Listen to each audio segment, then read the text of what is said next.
Yoas berumur 7 tahun pada waktu ia menjadi raja, dan 40 tahun lamanya ia memerintah di Yerusalem. Nama ibunya ialah Zipia dari Bersyeba. Yoas melakukan apa yang benar di mata Tuhan selama hidup Imam Yoyada. Yoyada mengambil 2 orang istri bagi dia. Dari mereka ia mendapat anak laki-laki dan anak perempuan. Kemudian Yoas bermaksud untuk membaharui rumah Tuhan. Ia mengumpulkan para imam dan orang Lewi dan berkata kepada mereka, "Pergilah kamu ke kota-kota Yehuda dan kumpulkanlah uang dari seluruh orang Israel untuk memperbaiki rumah Allahmu setiap tahun. Lakukanlah hal itu dengan segera." Tetapi orang Lewi itu tidak melakukannya dengan segera. Lalu raja memanggil imam kepala Yoyada dan bertanya kepadanya, "Mengapa engkau tidak menuntut kepada orang-orang Lewi untuk membawa dari Yehuda dan dari Yerusalem pajak yang dikenakan Musa, hamba Allah itu, kepada jemaah Israel untuk kemah tempat hukum Allah? Sebab anak-anak Atalia, perempuan fasik itu, telah membongkar rumah Allah, bahkan memakai barang-barang kudus rumah Tuhan untuk para Baal."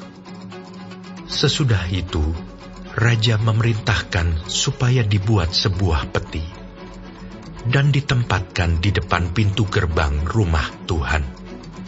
Lalu menyuruh mengumumkan di Yehuda dan di Yerusalem bahwa orang harus membawa bagi Tuhan pajak yang dikenakan Musa, hamba Allah itu, kepada orang Israel di padang gurun. Maka bersukacitalah semua pemimpin dan seluruh rakyat. Mereka datang membawa pajaknya dan memasukkannya ke dalam peti itu sampai penuh. Setiap kali peti itu dibawa masuk untuk diperiksa oleh orang-orang Lewi atas nama raja, dan apabila mereka melihat bahwa sudah banyak uang di dalamnya, maka datanglah panitera raja dan kuasa usaha imam kepala mengeluarkan isi peti itu. Kemudian mereka mengangkat peti itu, lalu menaruhnya pula di tempatnya. Demikianlah mereka lakukan setiap kali, dan banyaklah uang yang dikumpulkan. Raja dan Yoyada menyerahkan uang itu kepada mereka yang memanduri pekerjaan pada rumah Tuhan. Mereka ini mengupah tukang-tukang pahat dan tukang-tukang kayu untuk membaharui rumah Tuhan.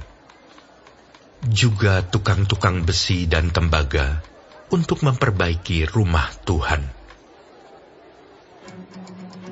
Setelah itu, mulailah tukang-tukang itu bekerja. Pekerjaan perbaikan maju di bawah tangan mereka. Mereka membangun kembali rumah Allah menurut keadaannya semula dan mengokohkannya. Setelah mereka selesai, mereka membawa uang yang kelebihan kepada raja dan Yoyada. Uang itu dipakai untuk membuat perkakas-perkakas rumah Tuhan, yakni perkakas-perkakas untuk penyelenggaraan kebaktian, perkakas-perkakas untuk korban bakaran, juga cawan-cawan, dan perkakas-perkakas emas dan perak. Sepanjang umur Yoyada, korban bakaran tetap dipersembahkan dalam rumah Tuhan. Yoyada menjadi tua dan lanjut umur, lalu matilah ia. 130 tahun umurnya ketika ia mati. Ia dikuburkan di kota Daud di samping raja-raja, karena perbuatan-perbuatannya yang baik di Israel terhadap Allah dan rumahnya. Sesudah Yoyada mati, pemimpin-pemimpin Yehuda datang menyembah kepada raja. Sejak itu, raja mendengarkan mereka. Mereka meninggalkan rumah Tuhan, Allah nenek moyang mereka, lalu beribadah kepada tiang-tiang berhala dan patung-patung berhala. Oleh karena kesalahan itu, Yehuda dan Yerusalem tertimpa murka. Namun Tuhan mengutus nabi-nabi kepada mereka, supaya mereka berbalik kepadanya. Nabi-nabi itu sungguh-sungguh memperingatkan mereka, tetapi mereka tidak mau mendengarkannya.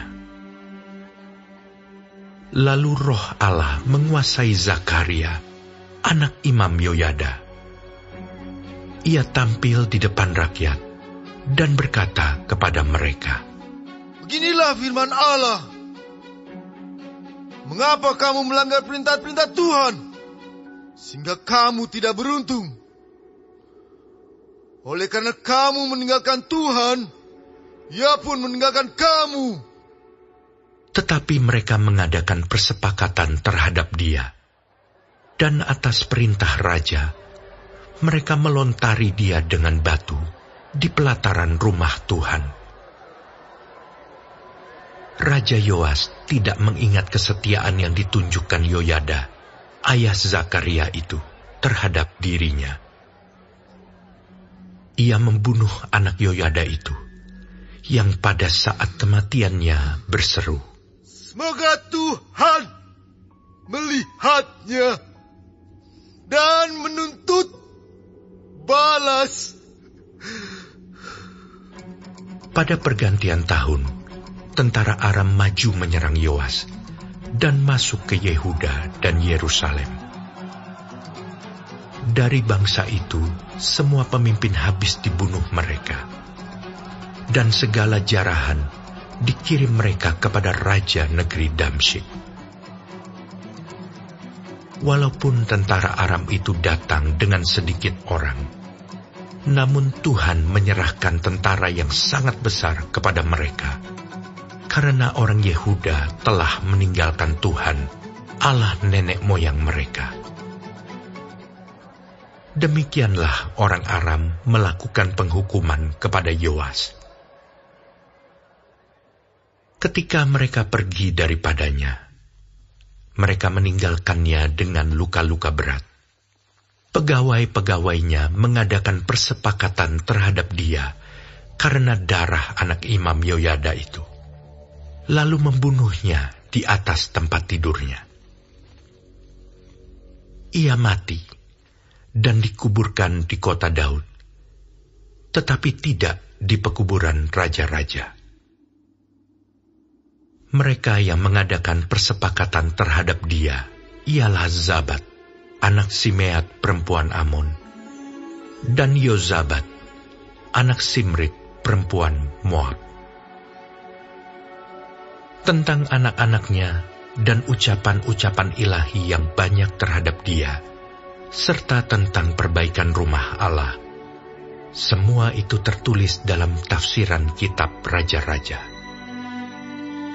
Maka Amazia anaknya menjadi raja menggantikan dia.